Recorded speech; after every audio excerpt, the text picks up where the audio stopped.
Hey there, I'm Oxnard Police Department Community Affairs Manager Paul Carganilla, and I'll be taking you on a virtual ride-along today for a few hours here on the afternoon of Thursday. We're going to see what a Thursday midday patrol shift is like.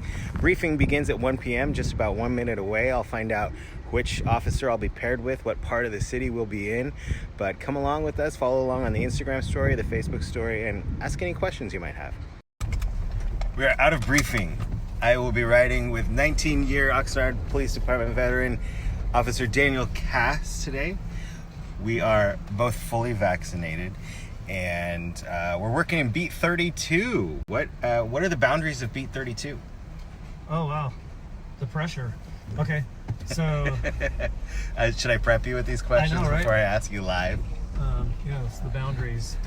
Okay, so Saviors to Channel Islands to east all the way past almost to Rice, parts of it, and then north to 5th Street. And so he is the patrol officer for the evening shift today assigned to that beat. And we'll see what we get dispatched to. Oh, we were just dispatched to a subject disturbing at the rescue mission. So we're going to go check that out. Now, Officer Cass is also a field training officer, an FTO. And so if you have any questions about anything, about big rigs pulling right in front of you as you're driving, or anything police related, let us know send us a message here on Instagram, and we'll try and get to it as we ride around. We are at our destination, and we'll check out this call for service. So that was a call of a subject disturbing at the rescue mission. We did our rounds, contacted the reporting party, and could not find the person who was disturbing earlier, which is a good thing. Now we are headed to a call at behind one of the factories over here in the industrial area here in Beat 32. And we'll see how it goes. 32, 24 Charleston. 1097, that means we're here.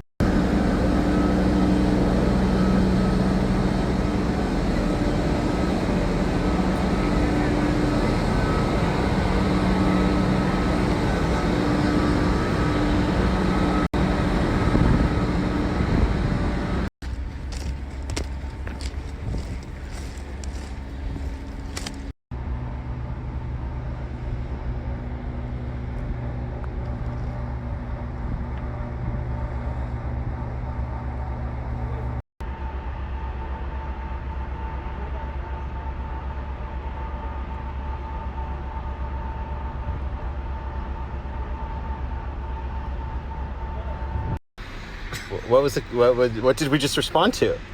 Oh, so this was a call of 2 subjects living in a tent behind a commercial building by the railroad tracks. That's against the law. Yeah, you're not supposed to be within, especially between those fences where this person was. It's all trespassing right there, so you could all get cited. And there are places you could probably get away with and you might not be bothering people, but the railroad company doesn't like that. So they asked us to kindly go back there and make a friend. Yes, and we did that. So, did you have another question? What was the end result? Oh, so the end result, we did meet one of the occupants, had a lot of property with him, and told him he had about an hour to collect all of his stuff so he could move. And it was like a happy ending. And he's like, yes, sir, I'll be happy to do this. And I'm pretty sure he will. So, yes. Great. Thanks again for riding along with us on the virtual ride-along. We had a question about loud exhaust. Why can people get cited for having a loud exhaust on their vehicle? So, first of all, it's a vehicle code violation.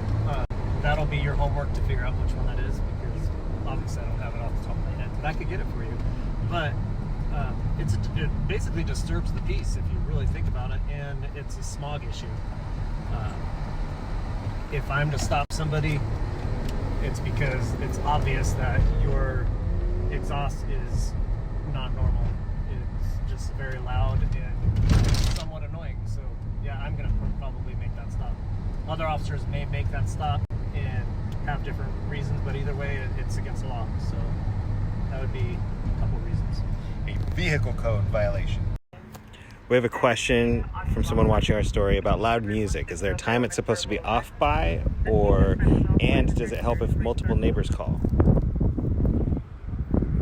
Yes, and yes. The more people call, obviously, we're eventually going to get there. Our city prioritizes all our calls. So it might be the only call pending. That'll be the first call we go to. It could be hours later, so be patient. But somebody can call about loud music in the middle of the day, and we have to be that person that goes to them and say, "Can you please turn your music down? You're bothering me." So it doesn't matter the 10 o'clock. A lot of people use the 10 o'clock time. And it's not 10 o'clock yet. It could be any time. I've gone to a call in the middle of the day. Somebody's mowing their lawn like at noon, and somebody called complaining because they're mowing their lawn at noon. So I had to go out there and at least make friends with the lawnmower person and have a talk. Sure, we're pretty much around coming in this way.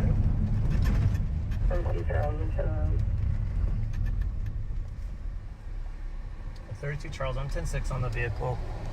We're in the South Alley at Ventura Road, facing westbound. I can't tell if it's occupied.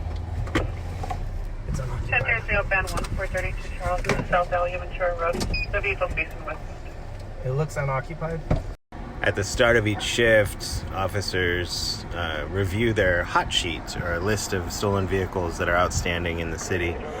And we were driving down the street, and Officer Cass noticed this black Mazda Protege that's on the hot sheet driving past us the opposite direction. So we turned around and followed it down the alley, but by the time we reached it had stopped and the driver had fled.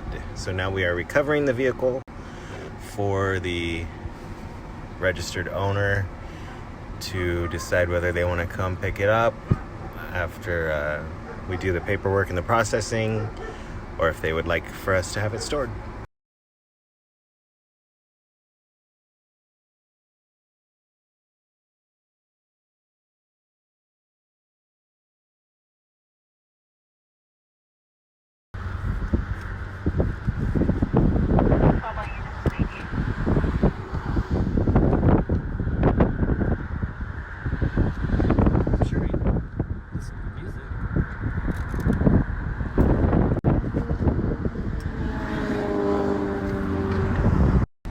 So that was exciting. What happened? Well, what you didn't see on camera is my partner and I here were talking about, hey, let's go find that car. And we just happened to be driving down the road, and it was just driving right at us. And with my young eagle eyes, anyway, so I saw a blur coming at us, and we saw some similar license plate number on there that was part of from a stolen vehicle that we were just hearing about.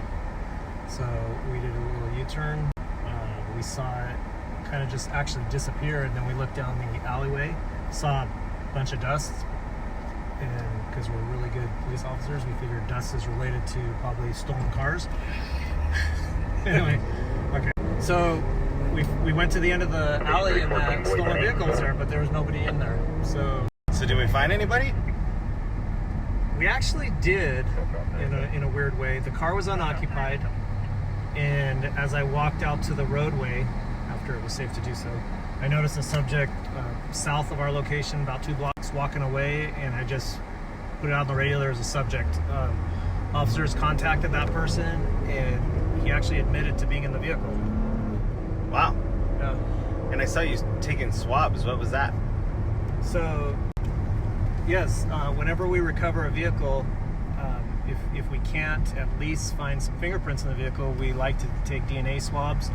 And especially since we had a person of interest, you can actually put the DNA swab, you can somehow attach them at some point. The detectives need to do so down the road. So that's just the part that we do: fingerprints, DNA, and our reports.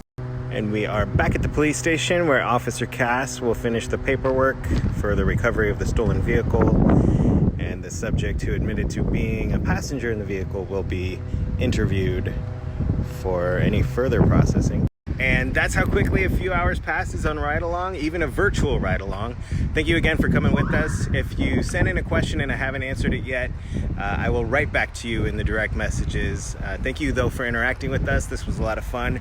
It's been a while because of COVID that we've been able to do any sort of ride alongs, but we're getting back to it. And if you enjoyed the virtual one and you want to see more of them, I'll put a little poll up right here. Let me know.